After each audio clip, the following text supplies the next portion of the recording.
Hello. So instead of waiting at the 24-hour mark, I decided to go ahead and do a video earlier. In fact, probably this video and the last video I did, this is day 4. Day 3 video is still trying to upload. So you're gonna have 2 coming back to back. I don't know if I should confuse YouTube completely by attempting to upload this one at the same time and really slow things down. So quite a bit has shifted since my day 3 video. In the last one, I shared that my friend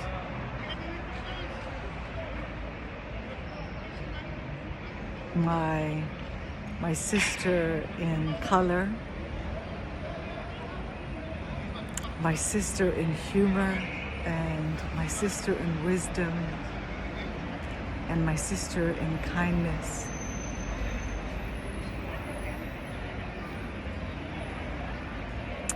offered to buy me a plane ticket.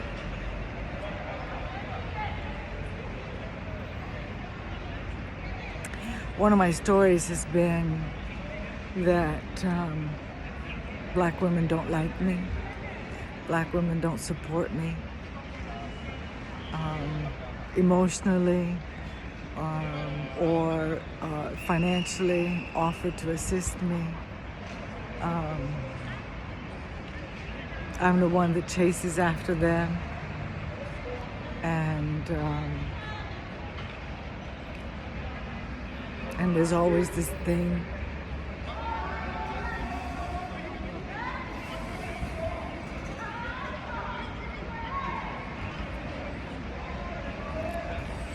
that story is getting tenderized.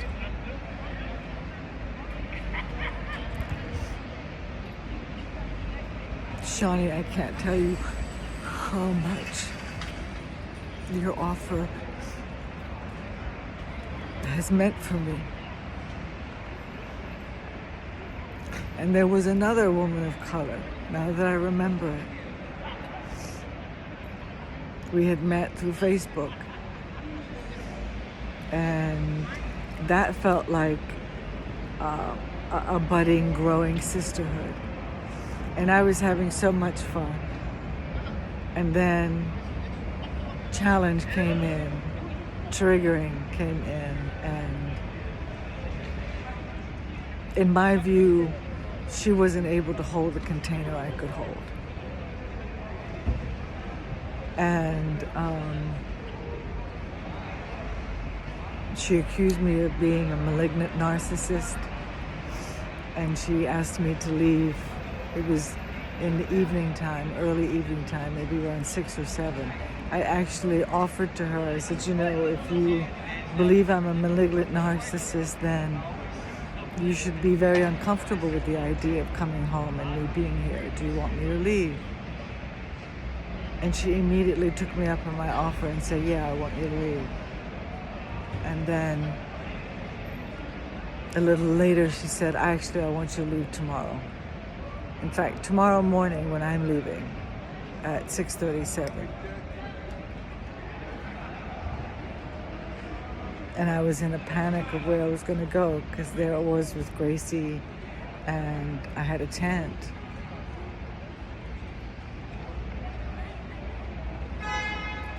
And I called my friend Valerie.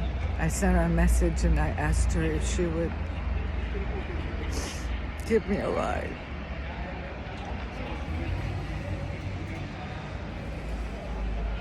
Valerie, I hope you're watching.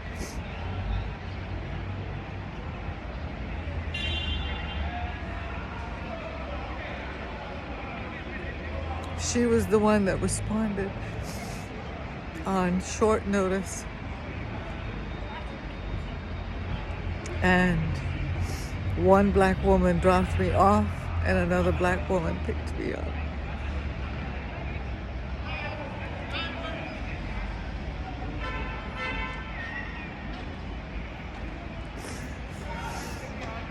And I was so bought into the story that black women don't support me that I couldn't register the small and the big ways that they have supported me. And they've also been one of my biggest triggerings around community. Because there's a special kind of hurt I feel in my body when I feel rejected by people who look like me.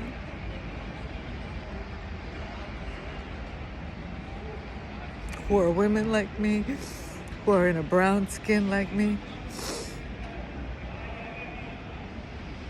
There's a Pollyanna in me that says we're supposed to be able to be willing to do the work to surmount that shit.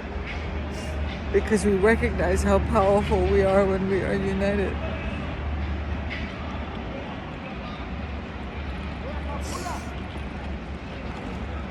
And that's what I want to share the most, is that we are so much more powerful when we are united.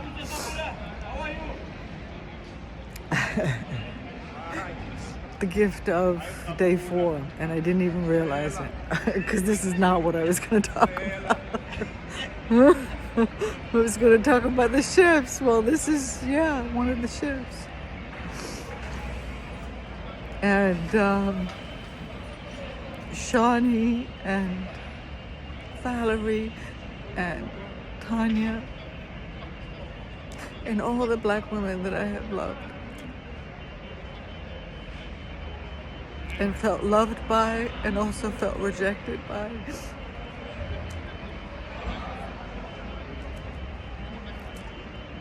We are so much stronger when we are together.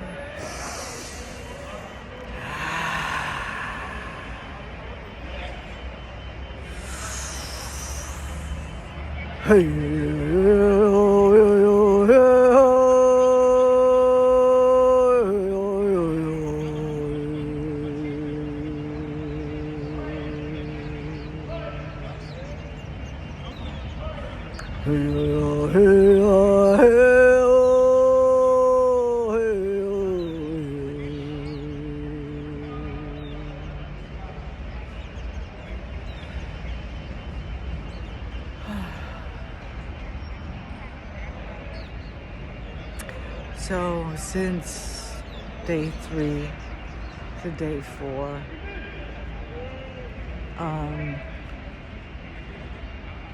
last night was a rough night when it came to sleep and finding a place to sleep. I had gotten myself all settled to be in the revivals area like I've been before on the other nights, and one of the employees says, "Oh, you can't sleep here. People aren't allowed to stay here. There's a lounge upstairs, and you can go there." And in this lounge was carpet, that was great. Fluorescent lights, not so great. But I wear an eye mask. But it's a community space, so people come in with their roller suitcase, they settle themselves down, they eat food, they crackle bags. And just the fact that I was in such proximity to people that I could see, because you gotta close your eyes to sleep, right? Was enough just for me to just doze off for a while. And then I woke up when I needed to go to the bathroom. I have to pack up everything, load up the trolley to take with me to the bathroom. So I don't know what time of night. I think it was after midnight when I went into that room. Like around 12:15 when I went into that room last night. And so, it had to be after 1, 2 o'clock maybe, that I was roaming, going to the bathroom, which I did. And then I went to another space. It was a little weird kind of energy. I'd met a young woman yesterday and had such a beautiful connection with her. And I'm also aware that people aren't always who they seem to be, And I think this energy has made me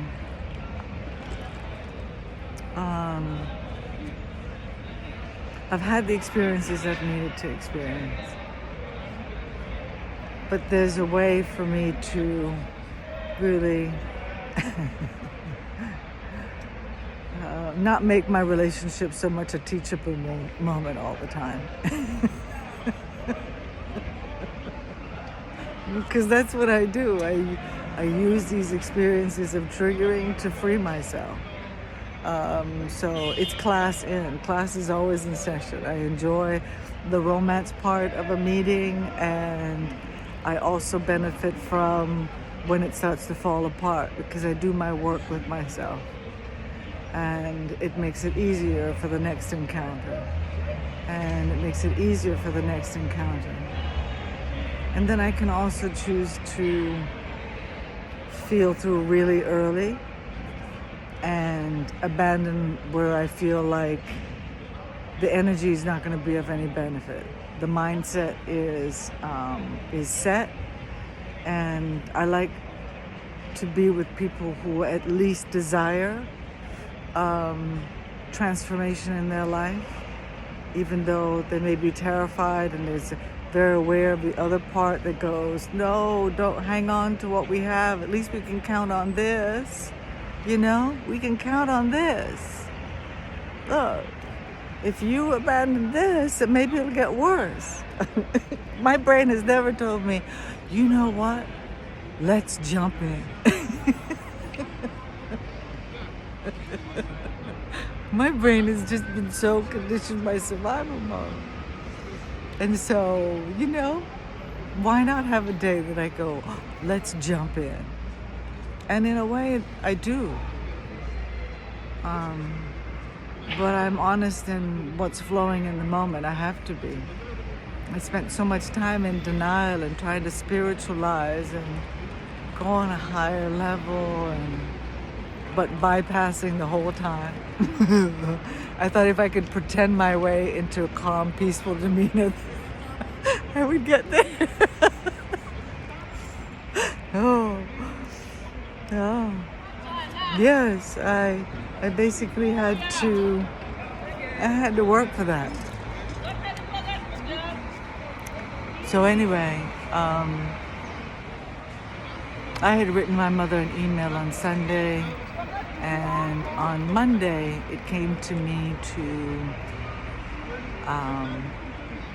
WhatsApp my uncle and tell him, hey, can you tell my mom that I sent her an email? Because, you know, I don't know, it could be a few days maybe.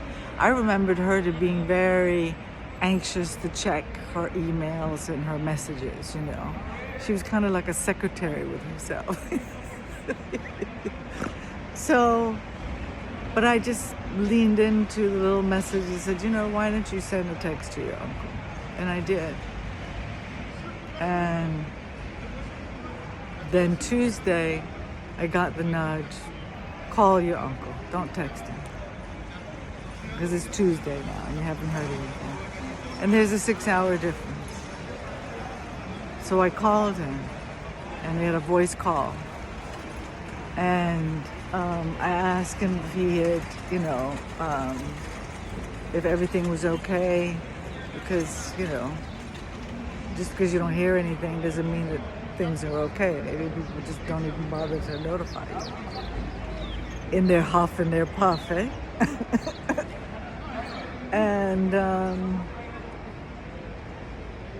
yeah, I heard the voice of judgment. He was vexed with me. He was saying that, you know, it's only now because you don't have any money and no place to go that you want to contact her. And I said, yeah, there's definitely, the need is there, but I had the need 3 months ago and I didn't contact her because I just wasn't ready. So, yeah, and you can't do it before you're ready. And it took all of these tension points, these clusterfucks, the unsettling of where I sleep, sleeping in public, feeling safe in my body and feeling safe in the space that I could let myself sleep. All of those things are the part of this journey. And last night the journey was tough. So I found another little remote place. But it was so remote, all my imaginations would go to, well, this is a space where a woman could be gang raped and nobody hear anything. And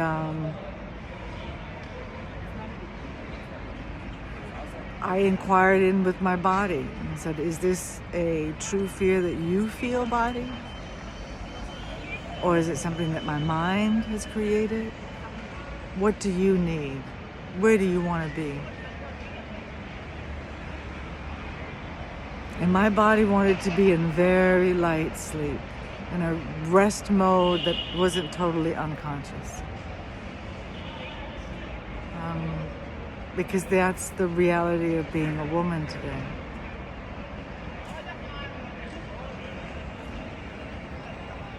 And then when I woke up, I got my phone. I think it was like 3-something in the morning. I picked up my phone, kind of just deciding, okay, I'm not actually going to sleep. So let me just pick up the phone and see if there's anything. And there were a bunch of messages. One from my uncle that I could see on the screen said that my mom hadn't seen the email and she wants you to call her. And then another message from my mom. And I answered his and I answered hers. I listened to her voice message. And she wanted me to call her.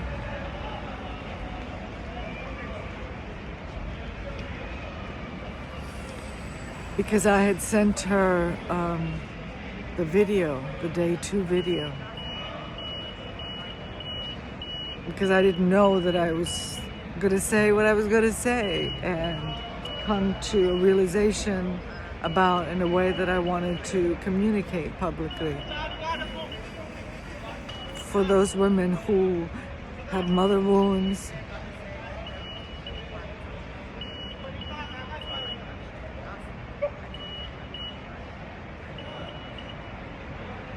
because I know that when I witness your healing, I am healed.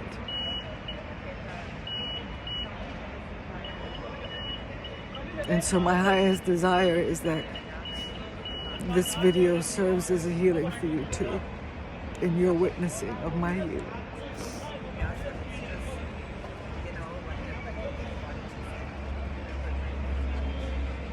So my mother's going to hire me as a carer.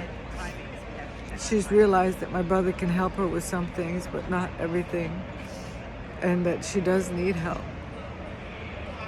She didn't feel like she needed help last year when I left. And I at least wanted to be acknowledged in that way, you know. And she felt very defensive about being treated like a child.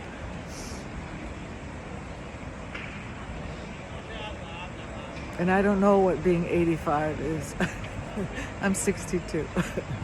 In a few days, on the 13th, a week from today, in fact, I believe, I'll be 62. And I'm going home. I'm going home to the ocean.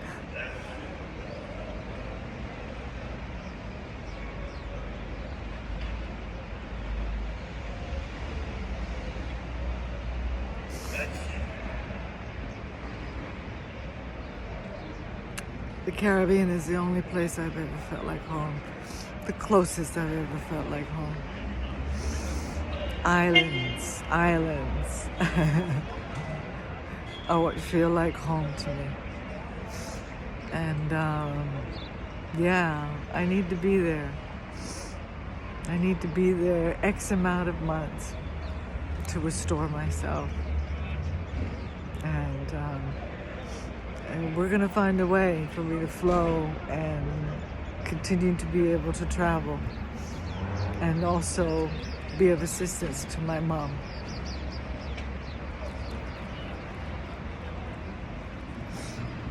And, you know, I said in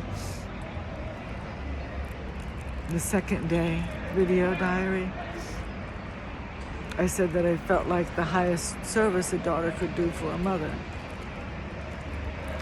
But it doesn't mean that all mothers and daughters are able to do it.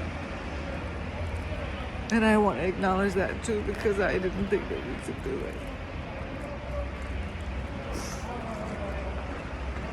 I had given up believing that we could do it. I had just said I'd let it rest here. And I did for a year. I thought about it throughout the year, occasionally wondering, weighing, letting go. Yeah. And it's just lined up because I want to live a life of service now.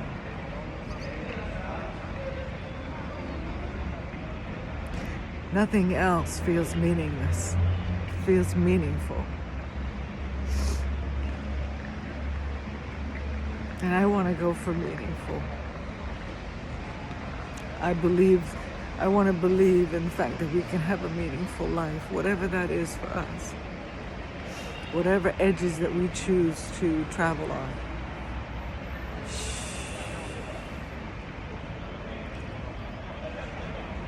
Let it be a meaningful, intentional journey. I can't see anything higher than that. For me. So all these tension points. So now I found out that I can't, there's no desk for Emirates. I looked up on the internet for flights, and so I have to go and spend money with Emirates. This is benefiting from multiple genocides.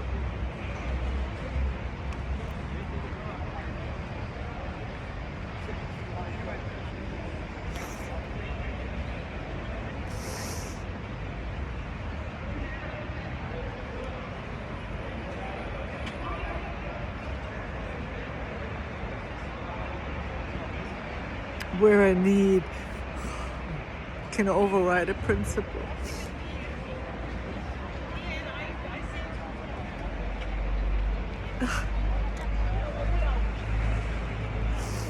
Or what feels good.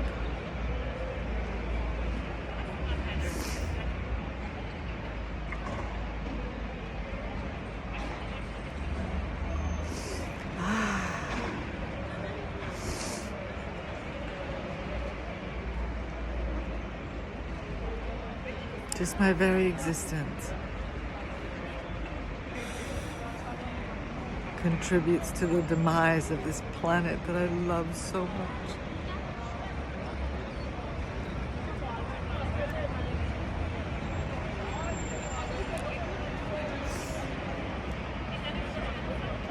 I feel her as I feel my body.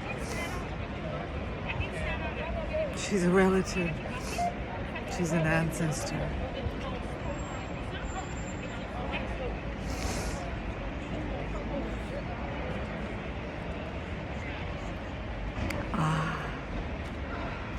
Multidimensionality. It catches you coming and going.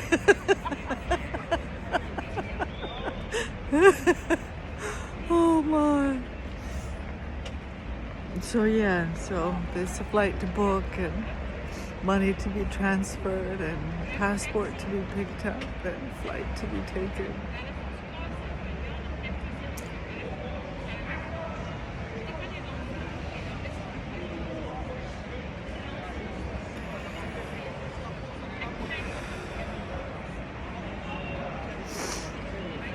Yeah.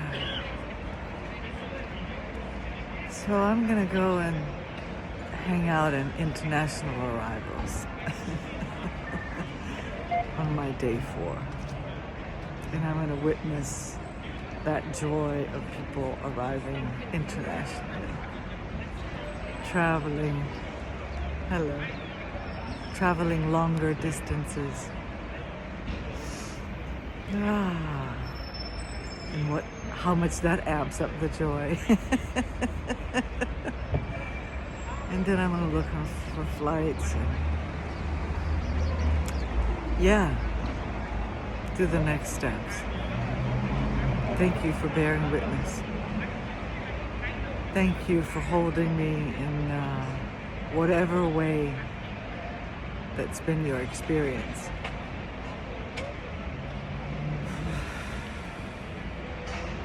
For watching my experience, and hearing my experience, and feeling my experience. Thank you, thank you, thank you.